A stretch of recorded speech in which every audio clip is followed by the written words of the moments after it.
Well, another loss in court for the Trump administration. As we take a live look right now at a very snowy White House in Washington, D.C., the administration tried to cut $4 billion in funding for research nationwide, but a federal judge blocked that in at least part of the country. This was following a lawsuit by New York Attorney General Letitia James and others. Well, now that executive action is on hold nationwide after a different lawsuit by some research centers and universities. They argued that only Congress could approve such a cut. It is the latest of many actions by President Trump to be blocked by judges. Today, I talked about that with Representative Tim Kennedy, who joined me from his office at the U.S. Capitol. He's a Democrat who represents much of Erie County from Lackawanna and West Seneca North, along with part of Niagara County, including Niagara Falls.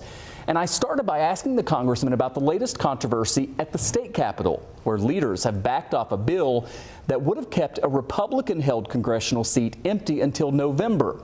It was a move to try to help Democrats in Washington. You obviously are in the minority in the House right now, but Republicans only have the majority by a few votes. There was this move in Albany to try to keep one of your colleagues, Elise Stefanik's seat open for longer, hoping that that would help Democrats in Washington. Democrats, your party, have backed off of that sort of controversial move. Was that the right thing? Republicans called that anti-democratic. Are you glad Democrats backed off? Well, Michael, I'm focused on what's happening down here in Washington, D.C. on behalf of the people of the Buffalo Niagara region in Western New York. And what we're seeing down here in Washington is, quite frankly, chaos and a dizzying array of executive orders coming out of the White House that are not in the best interests of America. And quite frankly, those executive orders all across the country are being challenged by attorneys general.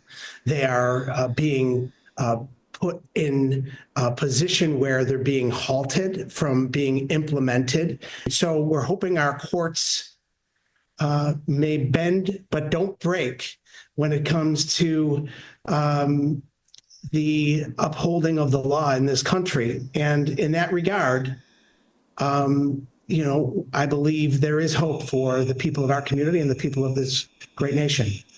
I want to ask you about those executive orders, but just back to that point, you were elected in a special election. Would it be appropriate to leave a congressional seat open until November? And again, I'll just ask, are you glad your party backed away from that move?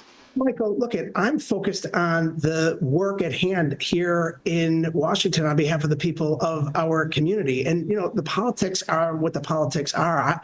I'm not getting involved in the politics of the day. My focus is on taking care of the people of our community. Again, I'm not going to get an answer on that one. I'm going to try to move on then.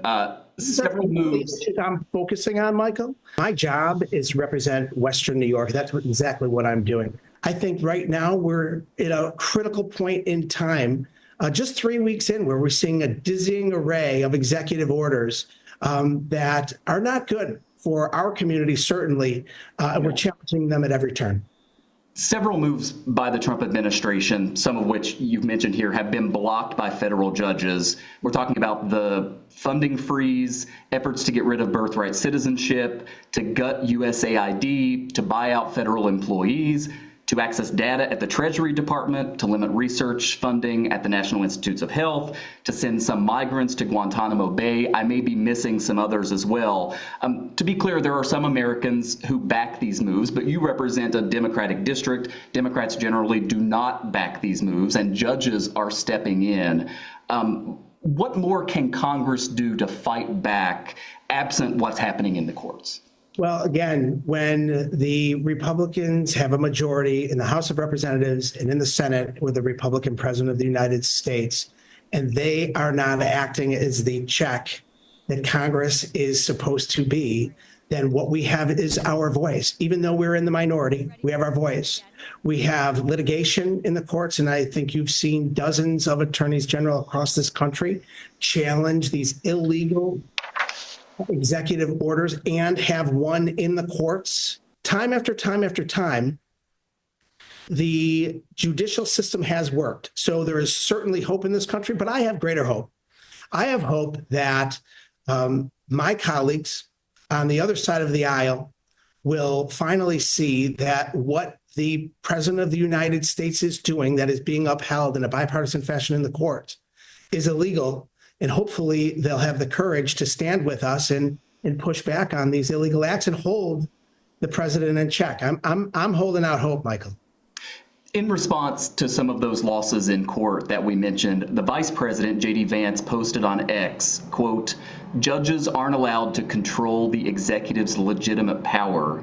And prior to being named to the ticket, he said the following on the Jack Murphy podcast. And then when the courts stop you, stand before the country like Andrew Jackson did and say the Chief Justice has made his ruling, now let him enforce it. What will you do if the Trump administration decides to just ignore judicial rulings? I think that is the definition of a constitutional crisis. And what Elon Musk is doing, what the vice president is doing, and what the president is doing is illegal.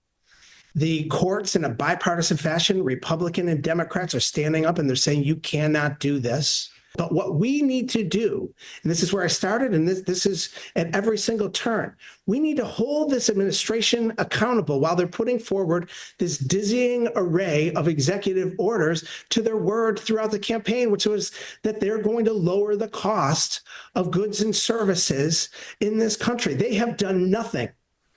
Despite the losses in court, the YouGov poll yesterday puts President Trump's approval at 53%. He's more popular now than he was at this point in his first term. Do you worry Democrats are out of touch with where Americans are in terms of what's happening with the administration? I think when you get down to the nuts and bolts of it, I believe that people have seen such an extraordinary level of information overload. And when folks realize, though, that their cost of groceries hasn't gone down, in many cases it's increased. Cost of fuel in many cases hasn't gone down, it's increased. Cost of housing, a cost of goods and services across this country has not gone down as the President of the United States promised it would. And when they recognize that we have a constitutional crisis on our hands because the president is either eluding or full-on ignoring the law, I think there will be a tremendous reverberation across our country, including and especially in our community, to reject those policies coming out of the White House. Representative Tim Kennedy, it's very busy there, sir. We appreciate you taking time to talk with us. My pleasure. Have a great day.